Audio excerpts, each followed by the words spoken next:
Okay, so this is a worksheet that we did on Wednesday the 17th.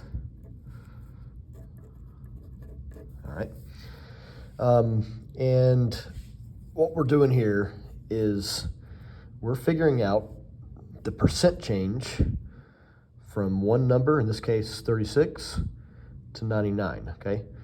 So we know that it's increasing, so if we take 99 minus 36, which is our first step, by the way, is subtract. So 63, okay? We know that that to get from 36 to 99, so let's say that this is talking about $36. All right, so let's say that in 1 week we make $36, and then the next week we make $99. By what percent did we increase on the second week? All right, now we increased by $63, but that tells us the dollar amount. We're looking for the percentage, okay? And that's what we're going to figure out here, okay? So here's the formula. The formula, if you remember on the other problems we were doing over the last couple of days, line equals line 100. Do you remember that? Line equals line 100. We're still using, this part is still the same. We're going to have a little change on this side, but this first part is still the same. Start off with line equals line 100. We're having two ratios that are equivalent, which means this is a proportion. All right, now this is still talking about our percent. And on every single one of these, we're trying to find the percent, the change of percent. So that means on every single one of these, we're going to have a variable in our percent place because that's what we don't know yet. That's what we're trying to figure out. All right, now, in this first part, in this numerator, in our first ratio, I'm going to put a little arrow here. We're going to put, this is the amount of change. All right, now that's what this is.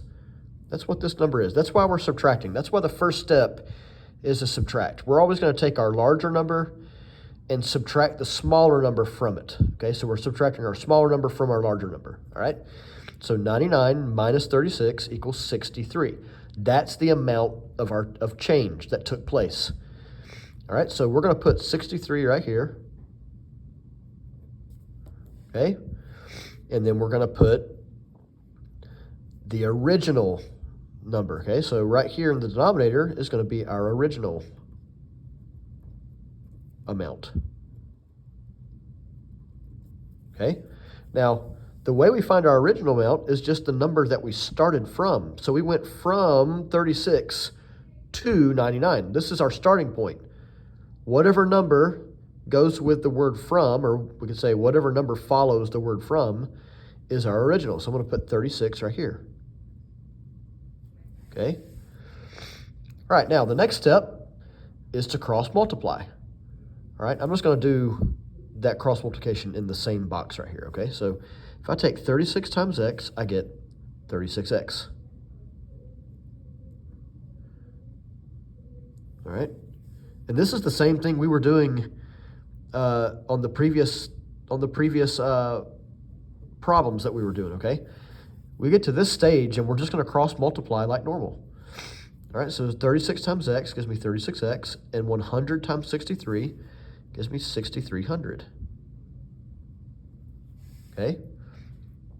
Now, solve for x. We want to get this x by itself, right? So right now we've got 36 times x, so we want to do the inverse operation of multiplication, and we want to divide.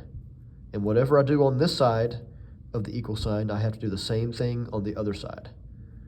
Okay, so that the 36's cancel out, so I have x equals, okay, so 6,300 divided by 36. All right, that's going to go in one time, 36. All right.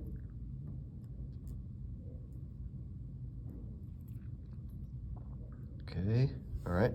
So I got to figure out, let's see if it'll go in, let's see, 36 36, let's try 5. Let's see if we go 5 times. 30, 15, 18. I think it'll go in more than that. How about 36 times? 36 times, let's try 7. So 42, 21, 25. Yeah, that's good. All right, so that'll go in 7 times right there. If you have your calculator, just use your calculator. So that's 252.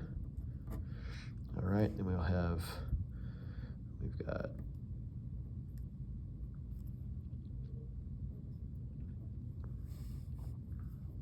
and then bring down this 0 right here.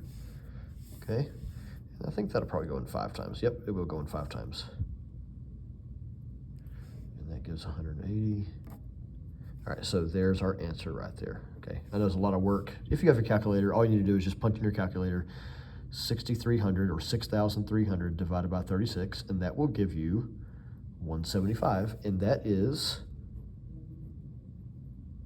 the percent of change right there. There's our answer. Now, the only other thing I want you to add in here is we're going to come back over here. If we started with a smaller number and went to a larger number, like right here, that's a 175% increase.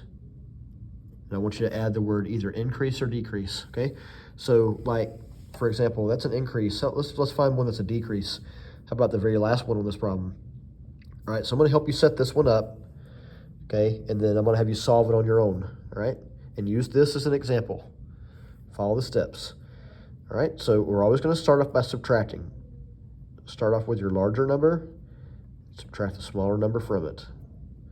So 800 minus 200 gives us 600. Now that's the amount of change, all right? Add my little line there, all right? So that's going to be 600 over our original, which is 800, equals x over 100. And this is going to be our percent right here, okay? That's what we're trying to find, all right? So now, where did the 600 come from? Well, that's the amount of change. How do you find the amount of change? By subtracting. Find the difference of these two numbers. All right, so now we're just going to cross multiply. So it's going to be 800x equals, okay, 600 times 100. That's a 6 with 4 zeros. 1, 2, 3, 4. So that's 60,000. Okay, and the last step is to divide both sides by 800, right? Okay. Remember, we're trying to get that x by itself, so we want to divide whatever number is by your variable, that's the number we're going to divide both sides by. All right. Now I'm going to let you use your calculator, and that's going to give you your answer right here, okay? So you take your calculator and take 60,000 divided by 800, or just a little shortcut. Anytime you're dividing and both numbers end in 0, I can just get rid of those zeros and get rid of this pair of zeros. So it's really the same thing as 600 divided by 8, and that'll give you your answer right here, okay? All right.